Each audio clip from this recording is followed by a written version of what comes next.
Hello dear students, welcome back my YouTube channel. इससे पहले के वीडियो में हम लोगों ने नॉर्मलता से रिलेटेड दो तीन न्यूमेरिकल सीख लिए हैं और इस नॉर्मलता की डिफिनेशन और इसका सूत्र भी जो है ऑलरेडी हम लोगों ने स्टडी कर रखा है। तो अगर आपने उस वीडियो को नहीं देखा है तो प्लीज़ यहाँ आई बटन पर दिए गए लिंक पर क्लिक करके आप प्लेलिस्ट में जाकर सभी वीडियोज़ को स्टेप बाई स्टेप देख सकते हैं। फिलहाल के लिए हम लोग इस क्वेश्चन को सीखते हैं। यहाँ पर आपको हमें दिया गया है क्वेश्चन में ऑक्जेलिक अम्ल जिसका सूत्र होता है C2H2O4 इंटू में 2H2O के 6.3 ग्राम 500 मिली में घुले हैं, विलयन की नॉर्मलता क्या होगी। तो हमको इसकी नॉर्मलता की गणना करनी है। यहाँ पर 6.3 ग्राम जो है 500 मिली में घुले हुए हैं। तो सबसे पहले जो भी वैल्यूज़ दी गई हैं उनको हम लोग नोट करते हैं। तो आप देख सकते हैं यहाँ पर हमको दिया गया है ऑक्जेलिक अम्ल के 6.3 ग्राम, यानी ऑक्जेलिक अम्ल का द्रव्यमान कितना दिया गया है हमको। यहाँ पर हमको ऑक्जेलिक अम्ल का द्रव्यमान दिया गया है 6.3 और ये ग्राम दिया गया है। फिर विलयन का आयतन यानी 6.3 ग्राम 500 मिली में घुले हैं, यानी जो संपूर्ण विलयन होगा वो 500 मिली होगा। तो यहाँ पर हम लोग इसका विलयन का आयतन ले सकते हैं 500 ml। फिर हम जानते हैं कि जो तुल्यांकी द्रव्यमान होता है उसमें हम लोग अणुभार की आवश्यकता होगी किसकी, जो विलेय है। विलेय क्या है, ऑक्जेलिक अम्ल है, तो हमको इसके अणुभार की आवश्यकता होगी। तो साथ ही साथ हम लोग यहाँ पर ऑक्जेलिक अम्ल का जो है अणुभार भी निकाल लेते हैं। ऑक्जेलिक अम्ल का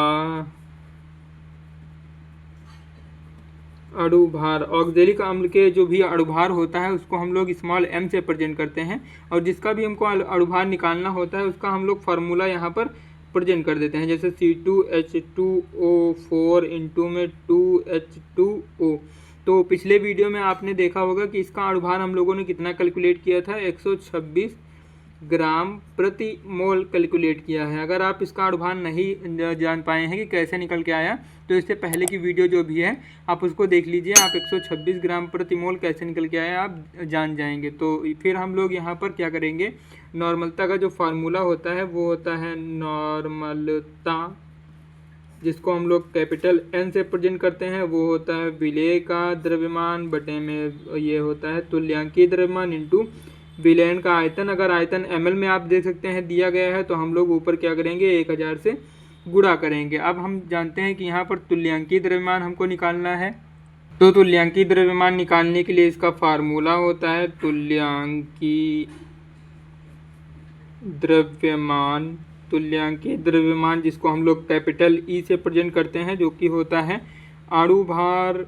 इसका ये फार्मूला होता है जो कि बहुत ही यूज़फुल हो सकता है आपके लिए, इसको याद कर लीजिए। अणुभार बटे में संयोजकता, अणुभार बटे में संयोजकता। तो आप देख सकते हैं अभी मैंने आपको बताया था इसका तुल्यांकीय द्रव्यमान निकालने के लिए हमें अणुभार की आवश्यकता होगी। तो यहाँ पर हमने अणुभार को कैलकुलेट कर लिया था। अब इसकी संयोजकता की आवश्यकता पड़ रही है।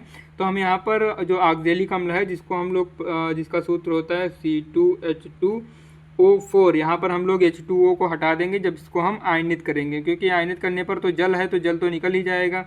तो हम लोग इतने ही फार्मूले को यहाँ पर आयनित करेंगे। जब इसको आयनित करेंगे तो ये जो है टूट जाएगा C2O4 2 माइनस में और प्लस में H2 प्लस में टूट जाएगा। तो आप देख सकते हैं कितने इलेक्ट्रॉन्स यहाँ पर संयोग कर रहे हैं, 2 इलेक्ट्रॉन्स संयोग कर रहे हैं। तो हमारी जो संयोजकता आ जाएगी, संयोजकता जो हमारी निकल के आ जाएगी वो आ जाएगी 2 आ जाएगी। तो हम लोग यहाँ से इस प्रकार से इसका जो तुल्यांकीय भार होगा या तुल्यांकीय द्रव्यमान आप बोल सकते हैं जो निकल के आएगा उसको हम कैलकुलेट कर सकते हैं। तो यहाँ पर तुल्यांकीय द्रव्यमान capital E is equal to में यहाँ से हमारा अणुभार निकल के आया था 126 ग्राम प्रति मोल। तो यहाँ से हम लोग अणुभार की जगह पर 126 रख देंगे। अपॉन में संयोजकता हमारी 2 निकल के आई थी, तो ये हो जाएगा 6.3। अब हम अगले स्टेप में नॉर्मलता इज इक्वल टू में द्रव्यमान यानी विलेय पदार्थ का द्रव्यमान, जो कि आप देख सकते हैं यहाँ पर दिया गया 6.3 ग्राम। यहाँ पर स्मॉल w की वैल्यू दी गई है और यहाँ पर तुल्यांकीय द्रव्यमान जो हम लोगों ने कैलकुलेट किया है 6.3 इंटू में आयतन कितना दिया है हमारा 500 ml दिया है, और यहाँ पर ऊपर 1000 से गुणा करेंगे क्योंकि नीचे 500 जो है वो ml में दिया गया है। अब 2 जीरो कैंसिल कर देंगे और 5 का नम 5 5 दूनी 10 हो जाएगा। यहाँ पर थोड़ी सी मिस्टेक हो गई है। आप देख सकते हैं यहाँ पर जो तुल्यांकीय द्रव्यमान कैलकुलेट किया था वो 63 आएगा। तो यहाँ पर हम लोग अगले स्टेप में ही इसको कर लेते हैं इजीली। तो अगले स्टेप में हम लोग इसको लिखते हैं ये 6.3 अपॉन में 63 हो जाएगा, और इंटू में ये कितना रहेगा 2, और अपॉन में यहाँ से दशमलव कैंसिल किया तो नीचे 0 हो जाएगा, यानी 10 हो जाएगा। तो यहाँ से 2 अपॉन में 10 हो जाएगा। फिर जब इसको कैंसिल करेंगे तो ये हो जाएगा 1 अपॉन में 5, और जब 1/5 को हम लोग सॉल्व करेंगे तो 0.2n जो है आपकी जो नॉर्मलता है वो फाइंड आउट हो जाएगी कुछ इस प्रकार से। तो आप इस प्रकार इस क्वेश्चन का जो है सलूशन इजीली सॉल्व कर सकते हैं। आई होप ये क्वेश्चन आपको इजीली समझ में आया होगा। इसी प्रकार के क्वेश्चंस के वीडियोस पाने के लिए आप हमारे चैनल को सब्सक्राइब कर लीजिए, और इस वीडियो को ज़्यादा से ज़्यादा अपने फ्रेंड्स में भी शेयर करिए। मिलते हैं नेक्स्ट वीडियो में, तब तक के लिए जय हिंद।